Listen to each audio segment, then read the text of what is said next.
are in Unit 5.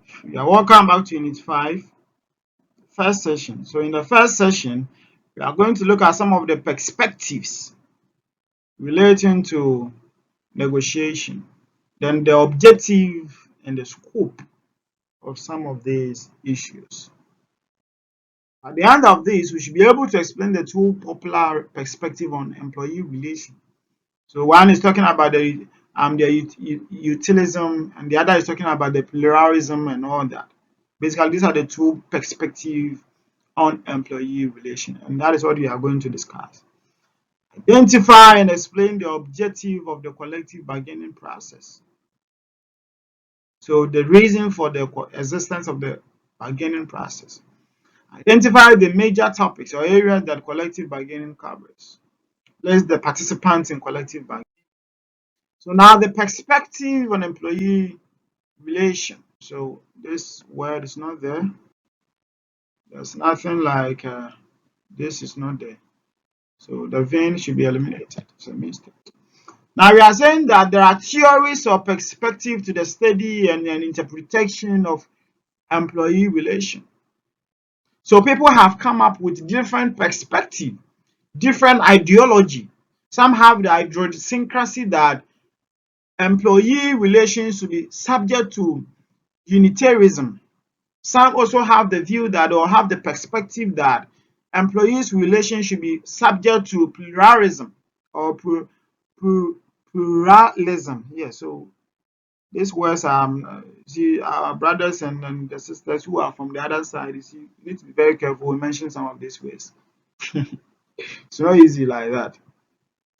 Okay, so we are saying that these are important as they express different assumptions that academics and practitioners have about management, union relationship, and workplace conflict and their management. So basically, these are the two relevant perspectives: the unitarianism and the pluralism. Unitarianism, sorry, and pluralism. Okay. Now, the Unitarianism is of the view that managers holding a unitarist frame of reference believe the natural state of organization is one of the harmony and cooperation because all employees work towards one goal. So the Unitarianism perspective is of the view that the organization, the existence of the natural state of the organization is in the form of harmony or cooperation, in the sense that the main objectives or all the individuals within the organization is working towards one objective or one goal. That is the Unitarianism. This perspective, that is their ideology, or that is how they perceive employee relation to be. That because an organization is entirely for a particular objective, all the members within the organization should be one, because at the end of the day, they are all trying to achieve one thing. And therefore, they are saying that all employees are taught to be in the same team, working together for the common goal of what organization. So in an organization, they expect that there shouldn't be different perspective that this is what I'm supposed to do, and that is it. So you don't even care. There are certain people, they don't even care the aftermath of whatever they do. They don't have the preconception that what I do has an influence on this, and when I'm doing things that are not right, it will have an influence over the entire organization. So the Unitarianism is saying that because we are all working towards the same goal, we should be able to work, or the employers are taught to be in the same team. So the organization is just one team. We don't have, like, even though we may have the finance department and all that, but we are all in the same thing, working together towards one particular goal. And the Unitarist view has the following features. So management is the only source of authority. So here the management is the only source of authority and power.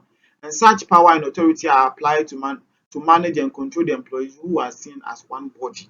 So the employees are seen as one body, not separate individuals. So this is the underlying word. They are seen as what? One body. Now the popular view is that all employees pull in the same direction and united by a goal that is shared by what? All employees. They are all united in the same direction. Okay. Now, conflict and opposition are viewed as abnormal and dysfunctional. So they are seeing conflict and opposition. They see it to be abnormal because if there is a conflict among certain employees, that will affect what they do, and the outcome of whatever they do has an entire effect on what the entire goal of the organization. Trade unions are viewed negatively and are discouraged because they see themselves as one. So they don't encourage that all the employees or the employees should join any, they don't encourage the employees who have to join any trade union of their choice, because if they do, then they can form different perception pertaining to the organization. So they don't encourage such, they have a negative perception about that. So with the pluralism framework of references recognize the organization contain a variety of sectional groups who legitimately seek to express divergent interests. So, after all, people have different reasons for joining an organization. Therefore, we cannot be a unit, as the Unitarianism is saying. But several people with different preferences, resulting conflict in inevitable. So they are of the view that every members or every employee has a different perspective or different interests of which the person decides to join that particular organization, and therefore that assertion should be given um, priority. That all the sessions within the organization, they have different interests of which they want to fulfill. That is basically what the pluralism is saying, that employees within the organization are not one because they have different sessions or they have different objectives or different interests of which they want to fulfill, and therefore they need to provide them with such um, allowances. We shouldn't categorize all employees to be one. No, they are not of that view. So this is one of the second perspective to employee relationship. Now the pluralist view has the following features.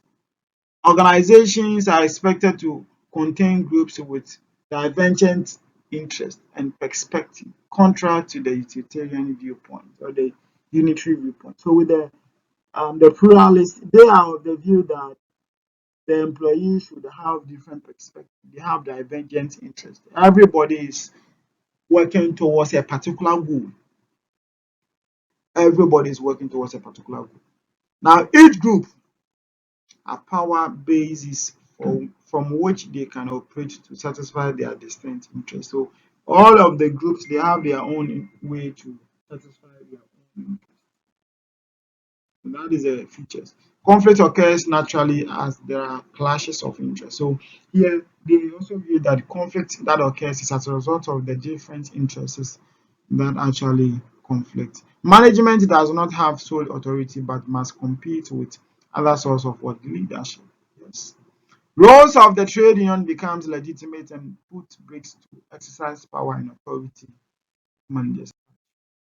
Now, with the objective and the scope, we are saying that the objective of the collective bargaining is to agree on a contract acceptable to management, union representatives, and so that is the one of the objective, to come up with a particular agreement that is binding on the management, union representatives, and what union membership.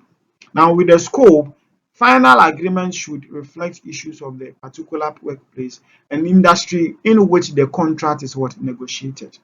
So basically, that is what we are supposed to know. So in this session, we talked about, we have identified and explained Unitarianism and the pluralism, which is the two perspectives on employee relation that are relevant to the employer-employee relationship, especially as regard collective bargaining process and all that.